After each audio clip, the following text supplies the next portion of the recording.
Hi friends, welcome back to my channel. ಕಳೆದ ತರಗತಿಗಳಿಂದ ನಾವು BNSS ಒಂದೊಂದೇ ಸೆಕ್ಷನ್ಸ್ ತಗೊಂಡು ಡಿಸ್ಕಸ್ ಮಾಡ್ತಾ ಇದ್ವಿ. ಲಾಸ್ಟ್ ಸೆಕ್ಷನಲ್ಲಿ ನಾವು BNSS ಅಂದರೆ ಏನು, ಯಾವಾಗ ಮುಂಚೆ ಏನಾಗಿತ್ತು, ಅದು ಇವಾಗ ಹೇಗೆ ಅಧೀನಕ್ಕೆ ಬಂತು ಅನ್ನೋದ್ರ ಬಗ್ಗೆ ಒಂದು ಸ್ವಲ್ಪ ಡಿಸ್ಕಷನ್ ಮಾಡಿದ್ವಿ. ಇವತ್ತು ಸಿಂಪಲ್ಲಾಗಿ ಸೆಕ್ಷನ್ 2ಗೆ ಹೋಗ್ಬಿಡೋಣ.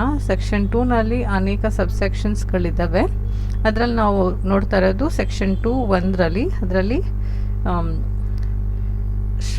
ಶ್ರವ್ಯ ಮತ್ತು ದೃಶ್ಯ ವಿದ್ಯಮಾನ ಅಂದರೆ ಆಡಿಯೋ ವಿಡಿಯೋ ರೆಕಾರ್ಡಿಂಗ್ ಅಂತ ಇಂಗ್ಲೀಷಲ್ಲಿ ಕೊಟ್ಟಿದ್ದಾರೆ.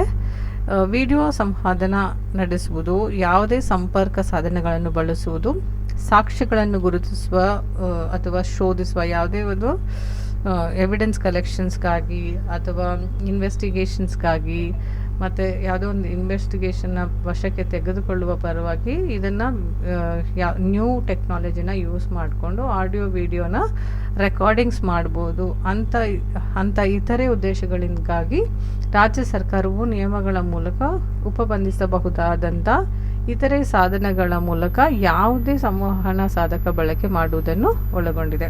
ಸೊ ಸೆಕ್ಷನ್ 2 1 ಸೆಕ್ಷನ್ 1 ಏನು ಹೇಳ್ತಾ ಇದೆ ಅಂದರೆ ಆಡಿಯೋ ವಿಡಿಯೋ ಎವಿಡೆನ್ಸ್ ಅಂದರೆ ಒಂದು ಅವರೇ ರೆಕಾರ್ಡಿಂಗ್ ಮಾಡ್ಕೋಬೋದು, ಇಲ್ಲ ಆಲ್ರೆಡಿ ರೆಕಾರ್ಡಿಂಗ್ ಮಾಡಿರುವಂಥವುಗಳನ್ನು ಎವಿಡೆನ್ಸ್ಗಾಗಿ ಅದನ್ನು ತಗೋಬೋದು, ಅಥವಾ ಇನ್ವೆಸ್ಟಿಗೇಷನ್ಸ್ಗಾಗಿ ಮತ್ತು ಅದನ್ನು ಚೆಕ್ ಮಾಡೋದಕ್ಕೆ ತಗೋಬೋದು ಅಂತ ಹೇಳಿ ಅನೇಕ ಕಾರಣಗಳಿಗೋಸ್ಕರ ಆಡಿಯೋ ವಿಡಿಯೋ ಎವಿಡೆನ್ಸ್ನ ಹೊಸದಾಗಿ BNS ಇಂಟ್ರೊಡಕ್ಷನ್ ಮಾಡಿದೆ. ಇವತ್ತು ನಾವು ಡಿಸ್ಕಸ್ ಮಾಡಿರೋದು ಬರೀ ಆಡಿಯೋ ವಿಡಿಯೋ ಡಿಸ್ಕಷನ್ಸ್ ಮಾತ್ರ. ನಿಮಗೆ ಇದು ಅನುಕೂಲ ಆಗ್ತಾ ಇದೆ ಅನ್ಕೊತಾ ಇದ್ದೀನಿ.